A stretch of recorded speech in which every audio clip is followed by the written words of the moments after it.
പോകുന്നത് വിഡ്ഢിയായ ഒരു സിംഹത്തിന്റെ കഥയാണ്. ഒരിക്കലൊരു കുഞ്ഞു മുയൽ പുൽമേടുകൾക്കുള്ളിൽ ആസ്വദിച്ച് അങ്ങനെ കളിച്ചുകൊണ്ടിരിക്കുകയായിരുന്നു. ആ സമയമാണ് അവിടേക്ക് ഈ മുയലിനെയും കണ്ടുകൊണ്ട് സിംഹത്തിന്റെ വരവ്. സിംഹമാണേൽ വിശന്ന് വലഞ്ഞു വരികയായിരുന്നു. മുയലിനെ കണ്ട സിംഹത്തിനാണേൽ സന്തോഷമായി. ഒരു മുയലാണല്ലോ അത്, ചെറുതാണേലും കുഴപ്പമില്ല, ഇതിനെ കഴിച്ച് തൽക്കാലത്തേക്ക് വിശപ്പടക്കാം എന്നും പറഞ്ഞ് മുയലിന്റെ അടുത്തേക്ക് സിംഹം ചെന്നു. സിംഹത്തിനെ കണ്ട മുയലാണെങ്കിലോ ആകെ പേടിച്ചു പോയി. എന്നാൽ കുറച്ചു ധൈര്യം സംഭരിച്ച മുയൽ സിംഹത്തിനോട് പറഞ്ഞു, സിംഹരാജൻ, കുറച്ചു സമയം ഞാൻ പറയുന്നത് അങ്ങൊന്ന് കേട്ടാലും. അങ്ങേക്ക് ഇത്തിരി പോന്ന എന്നെ കഴിച്ചിട്ട് എന്ത് കിട്ടാനാണ്? അപ്പുറത്താണേൽ ഒരു വലിയ മാൻ നിൽപ്പുണ്ട്. അതാകുമ്പോൾ അങ്ങയുടെ വിശപ്പെല്ലാം മാറും മാനിനെ കഴിച്ചാൽ. ഇത് കേട്ട സിംഹം പറഞ്ഞു, ഉറപ്പാണോ നീ ഈ പറയുന്നത്? എന്നെ എങ്ങാനും പറ്റിക്കാൻ നോക്കിയാലുണ്ടല്ലോ. ഇത് കേട്ട മുയൽ പറഞ്ഞു, വേണേൽ അങ്ങ് പോയി നോക്കിക്കോ. നുണയാണെങ്കിൽ അങ്ങ് വീണ്ടും ഇങ്ങോട്ടേക്ക് വന്നു എന്നെ കഴിച്ചോളൂ. മുയൽ പറഞ്ഞത് ശരിയാണെന്ന് തോന്നിയ സിംഹമാണേൽ മുയലിനെ വിട്ട് മാനിനെ തേടി പോയി.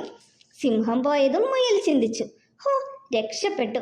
ആ മണ്ടൻ സിംഹം ഞാൻ പറഞ്ഞതും വിശ്വസിച്ചു മാനിനെ തേടി പോയിട്ടുണ്ട്. അതേസമയം മാനാണെങ്കിലോ പുൽമേട്ടിൽ നിൽക്കുകയായിരുന്നു. ആ സമയമാണ് അങ്ങോട്ടേക്ക് സിംഹം മാനിനെ തേടി നടന്ന് ഒടുവിൽ മാനിന്റെ അടുത്തേക്ക് വരുന്നത്. സിംഹത്തിനെ കണ്ട മാനാണേൽ പേടിച്ചു വിറച്ചുപോയി.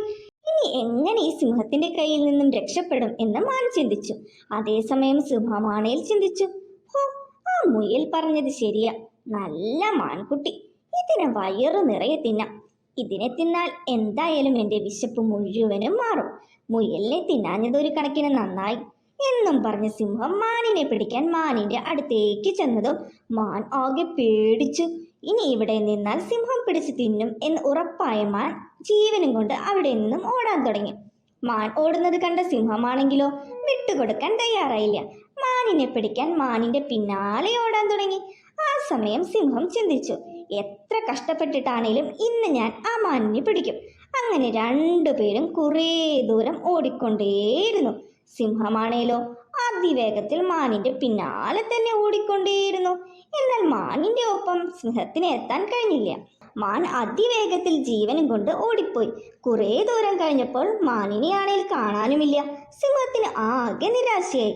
ഞാനിനി ഈ മാനിനെ എവിടെ പോയി തപ്പും? കാണാനില്ലല്ലോ മാനിനെ. വിശന്നിട്ടാണേൽ വയ്യ. മാൻ ഓടി രക്ഷപ്പെട്ടെന്നാ തോന്നുന്നത്. ഞാനിനി എന്താ ചെയ്യാം? ഒരു കാര്യം ചെയ്യാം, ആ മുയലിനെ തന്നെ ചെന്ന് പിടിച്ചു തിന്നാം. അവൻ ഞാൻ വരുന്നത് നോക്കി അവിടെ ഇരിപ്പുണ്ടാകും.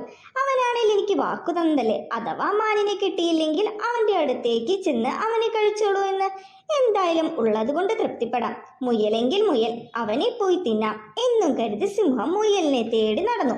അതേസമയം മുയലാണെങ്കിൽ ആ മണ്ടനായ സിംഹത്തിന്റെ കയ്യിൽ നിന്നും ഒരു വിധമാ രക്ഷപ്പെട്ടത്. എന്നാലും ആ സിംഹം ഇത്ര മണ്ടനായതുകൊണ്ട് ഞാൻ രക്ഷപ്പെട്ടു. അവൻ അവിടെ എന്നെയും തപ്പി നടക്കട്ടെ, വേഗം ഓടി രക്ഷപ്പെടാം എന്നും പറഞ്ഞ് മുയൽ അതിവേഗം അവിടെ നിന്നും ഓടി രക്ഷപ്പെട്ടു. അതേസമയം വിശന്ന് വലഞ്ഞ് ഒടുവിൽ മുയലിനെയും അന്വേഷിച്ച് സിംഹം അങ്ങോട്ടേക്ക് എത്തി. അവിടെ വന്ന് നോക്കിയപ്പോൾ അതാ മുയലിനെ കാണുന്നില്ല. അപ്പോഴാണ് സിംഹത്തിന് മുയൽ തന്നെ പറ്റിച്ചതാണെന്ന് മനസ്സിലായത്. തന്റെ മണ്ടത്തരവും അത്യാഗ്രഹവുമാണ് എല്ലാത്തിനും കാരണമെന്ന് സിംഹത്തിന് മനസ്സിലായി. സിംഹം വിശന്ന് വലഞ്ഞ് അടുത്ത ഇരയെയും തപ്പി അവിടെ നിന്നും പോയി. ഈ കഥ കൂട്ടുകാർക്ക് എല്ലാവർക്കും ഇഷ്ടമായോ? ഈ കഥയിൽ നിന്ന് കൂട്ടുകാർക്ക് എന്താണ് മനസ്സിലായത്? അത്യാഗ്രഹം ആപത്ത്. ഈ കഥ കൂട്ടുകാർക്ക് എല്ലാവർക്കും ഇഷ്ടമായെങ്കിൽ തീർച്ചയായും ലൈക്ക് ചെയ്യുക, ഷെയർ ചെയ്യുക, സബ്സ്ക്രൈബ് ചെയ്യുക.